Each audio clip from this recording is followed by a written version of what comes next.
Welcome to the Tank Magazine podcast. Since its inception in 1992, Open House has grown to become London's largest festival of architecture and design, with this year's instalment seeing 800 of the capital's best buildings open their doors to the public. In this episode, Rory Olcayto, Chief Executive of Open City and Open House, speaks to Matthew Janney about the history of the event, the overlooked architecture of London's outer boroughs, and some of the highlights of this year's programme. So could you start by just outlining what exactly Open House is? Open House is the world's biggest architecture festival. If that still means something today, to be the biggest and the best, I would say that Open House is definitely the biggest. I'd like to think it's the best as well. But let me explain what that means. We open around 800 or so buildings across London, in every London borough, so that's 33 boroughs. And we open them free to the public for one weekend in September. And it's been going now since 1992. And we draw around 250,000 people across the 2 days to those buildings. And the idea really is to celebrate the cornucopia, I suppose, of London's architectural offering. It's so rich, it's so varied, it's historic, it's super modern, it's got a rich kind of history of different types of buildings as well, from commerce to housing, to military, to naval, to industrial. It's really one of the best places on the planet to experience great architecture. Absolutely, and you mentioned over 800 buildings, 250,000 people. I mean, this is a massive project. And when this started back in 1992, what was it like then? What was the... It's interesting because it did grow very quickly. Okay. But the first open house in 1992 was a bus tour of 4 London boroughs. I think Tower Hamlets and possibly Camden. I can't remember the 4 that were involved. Certainly those 2 were. But really there was only about 200 people on a bus visiting buildings of interest in those 4 local authorities. Word got out the following year about how enjoyable it was, because the emphasis really for Open House is really experiencing the buildings you visit. So there was an extra level of experience that those first visitors could have. The architect was present, the building owners were present, giving that extra detail of what you were seeing when you visited the buildings. But word got out about how much fun that was. And the second year there was, I think, a few thousand, but by the year 2000, so within 8 years, there was about 100,000 people going. And more recently, we've managed to sign up every London borough. So it's truly London-wide now. And, as I said, we get 250,000 over the 2 days. So it's huge. Yeah, and amazing to start with just that bus tour. Yeah, I mean, that's the passion of the founder, Victoria Thornton, who I took over from. I'm the second director of the organisation. She literally ran it from 1992 until 2015. And it was her enthusiasm and the network of volunteers that she built that have kept it going. Indeed, some of the volunteers who come in and help us day to day, today, for example, have been there pretty much since the beginning. I think our longest standing volunteer joined in 1994. So it's got staying power with the people who help build it, as well as with the audiences.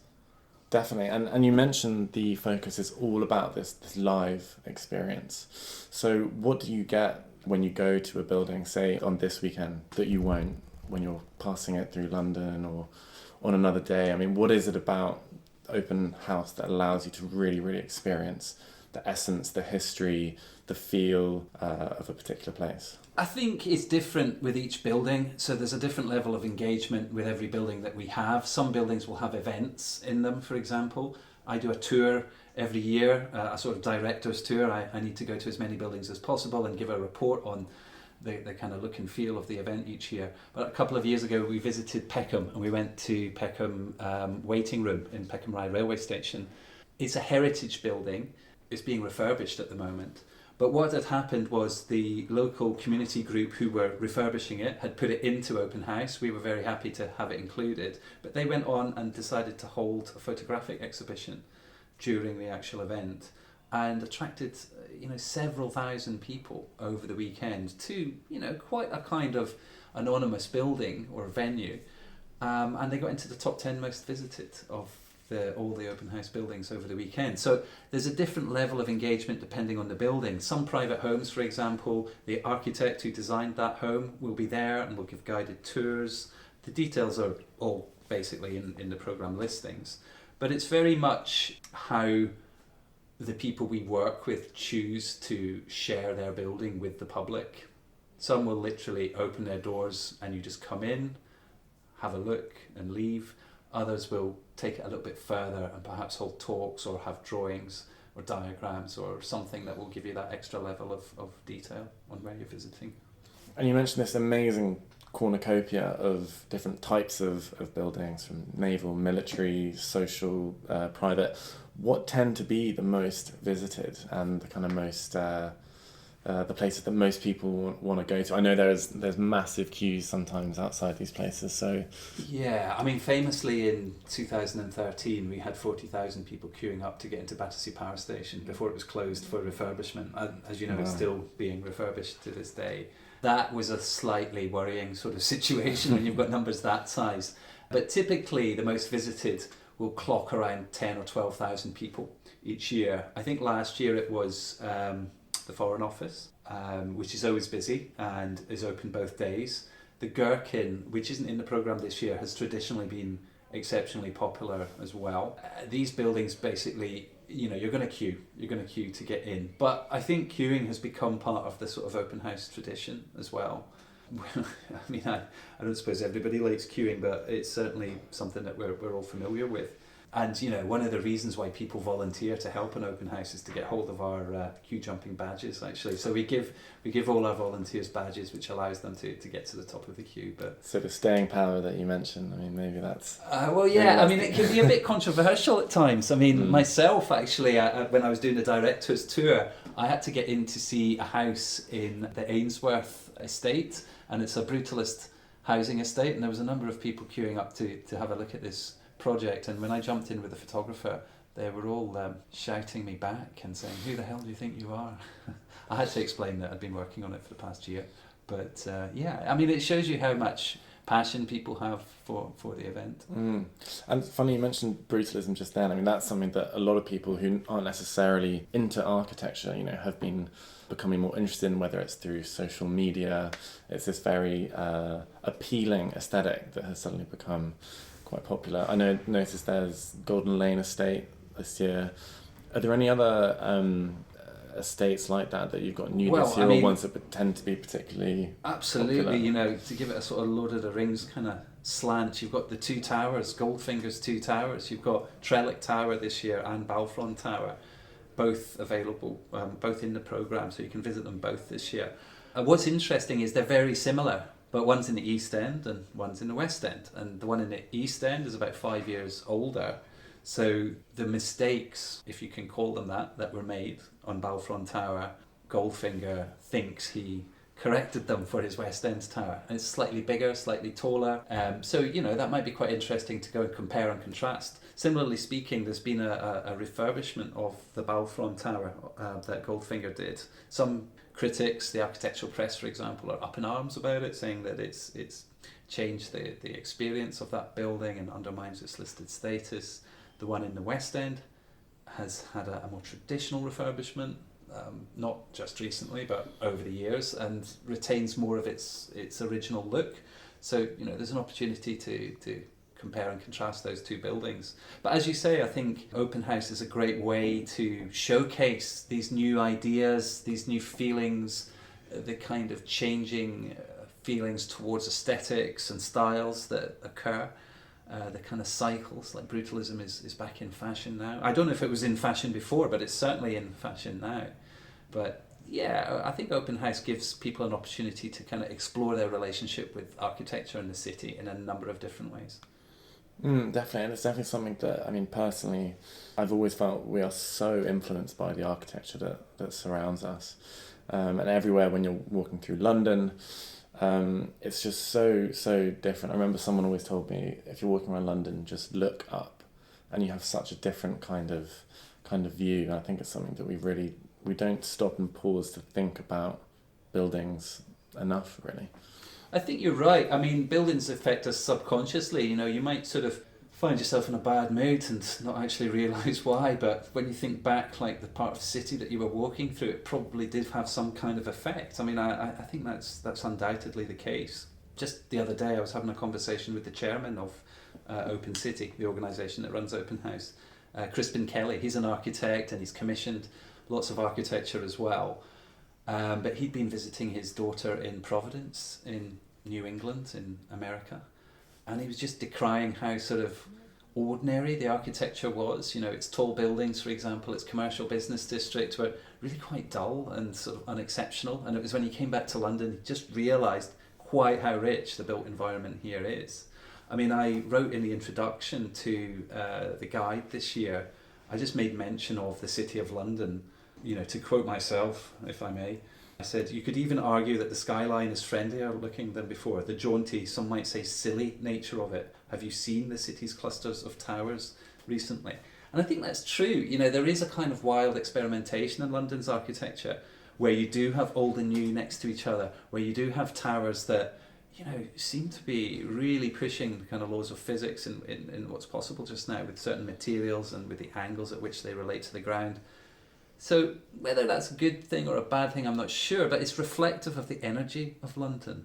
And, you know, one thing you can say about London is it's buzzing now. Whether it's a good buzz or not, I'm not sure, but there's a lot of energy here.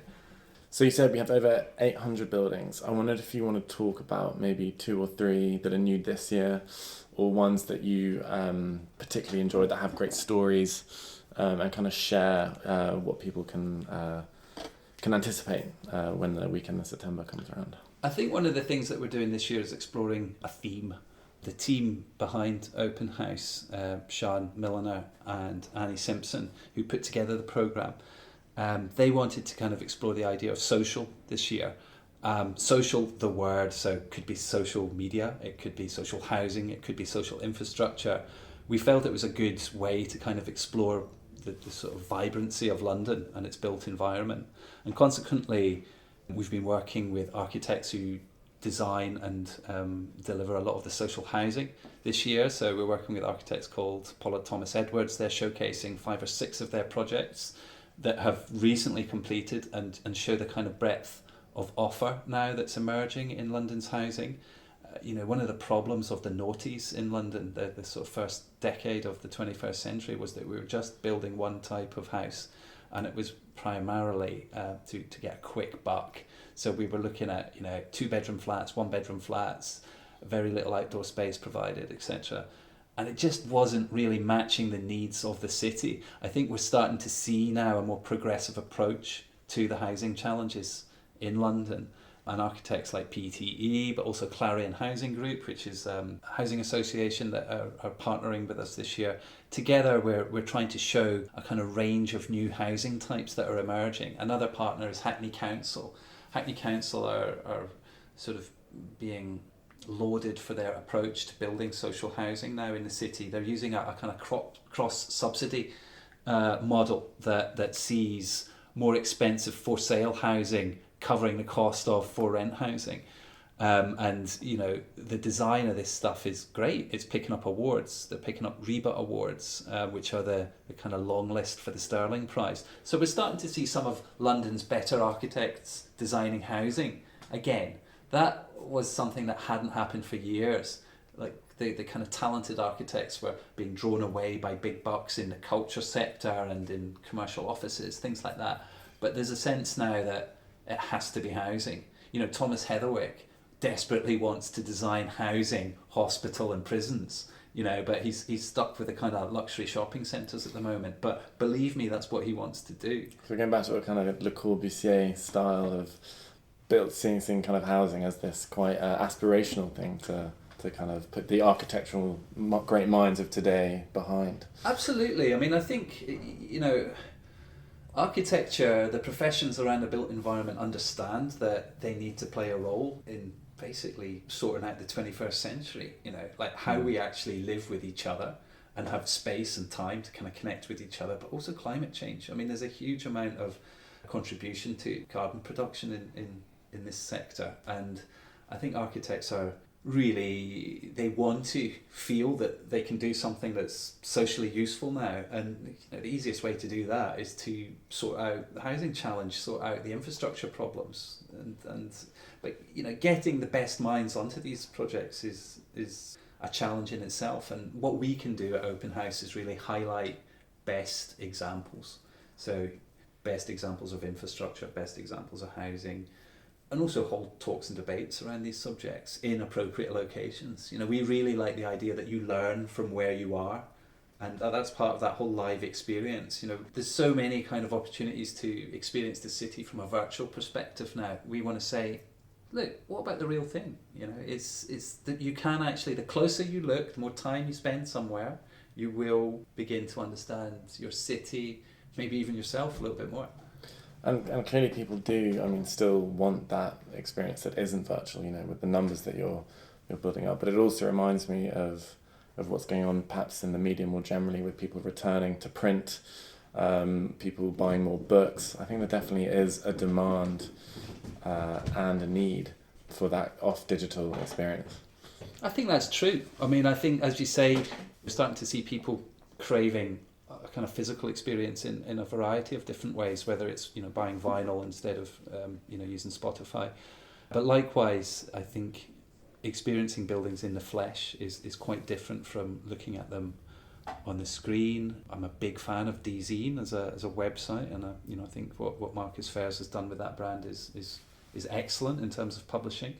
But it probably does have a kind of undue influence over what we think architecture is now, because it's so easy to do and it's so easy to just consume what you see on screen. But they're very different things, you know, the reality and the picture.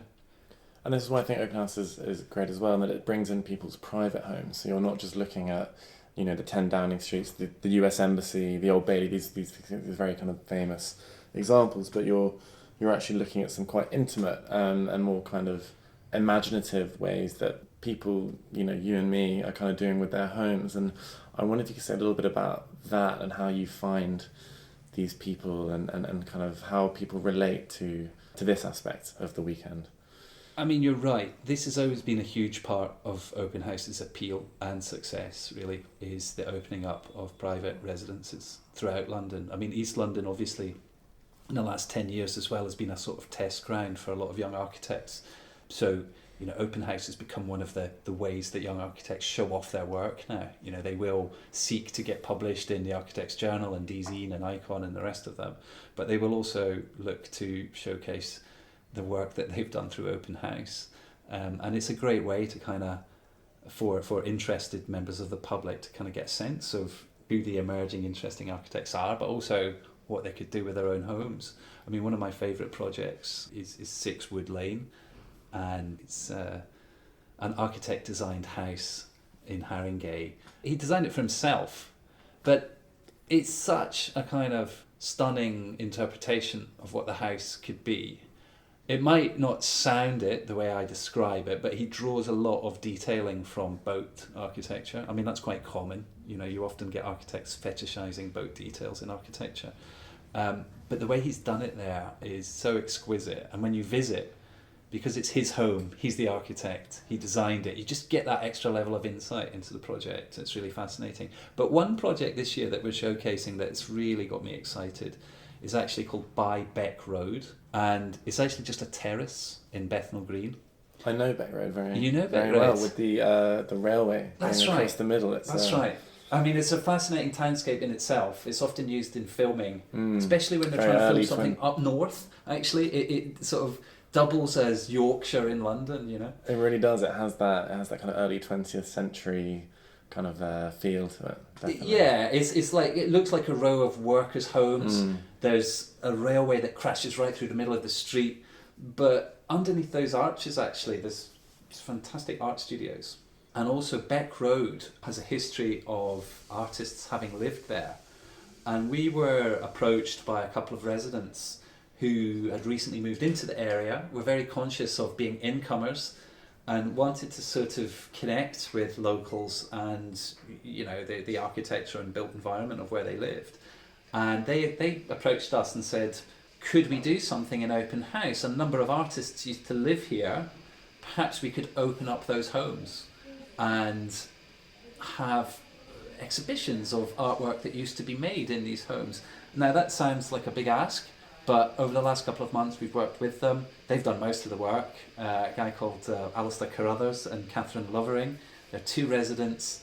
Now, they have literally opened 15 to 20 plus homes on this street, and they're going to operate as individual art galleries during open house weekend. They're getting a road closure from Hackney Council. They're getting security to make sure everything runs smoothly. And there's some seriously famous artists, the names elude me at the moment, who've worked on that street. And also, apparently, in the 80s, a documentary by the BBC focusing on the artists who used to work there as well. That's going to be rescreened this year at Open House.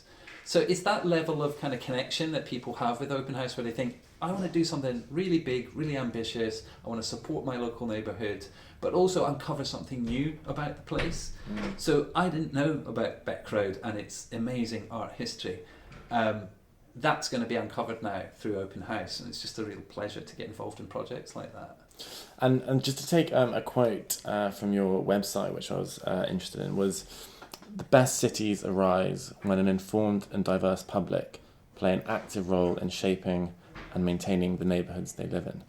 And that really struck a chord, because it sort of said to me, what you're trying to do is more than just, here are some buildings, come and see them for the weekend. This is about creating a more kind of sustainable way that people might actually be able to learn about how they can actually play more of an active role in their communities. And can you say a little bit more about your vision for that? Yeah, I come from a journalistic background. I studied architecture because I thought it was an interesting subject to study for trying to understand politics and society and how people live and work together. So for me, it was always really important to pick up the sort of soft power theme that Victoria had developed with Open House and run with that, because Open House allows us to connect with so many people. So I see it as a great way to kind of explore ideas in a gentle and illuminating way. So this year, for example, we've teamed up with the Mayor's Office to support the crowdfunding programme. Crowdfunding London basically gives money to projects that have managed to source money through crowdfunding. If they're seen as viable and serving a kind of local community or neighbourhood, the Mayor will match fund and get that project off the ground and running. So, it's projects like a Library of Things, for example. There's a Library of Things in Croydon. A Library of Things is a resource that communities can use without having to buy multiples of. So, there's 4 or 5 houses in one neighbourhood. They should really just have one lawnmower.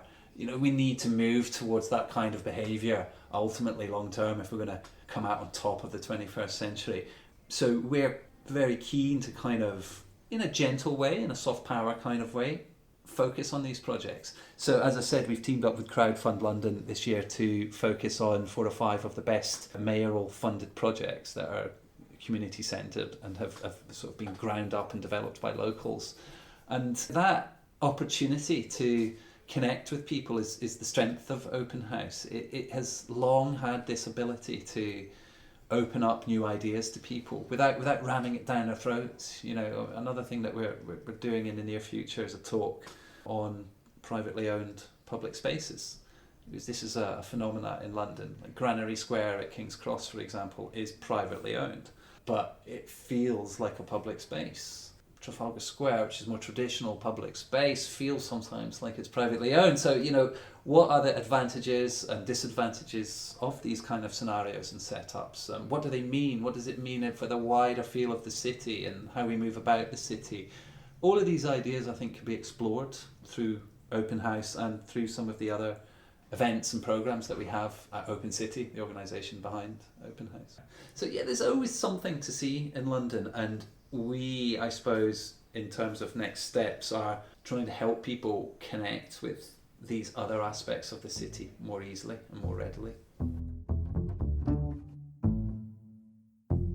To hear more podcasts from Tank, subscribe on iTunes or follow us on SoundCloud.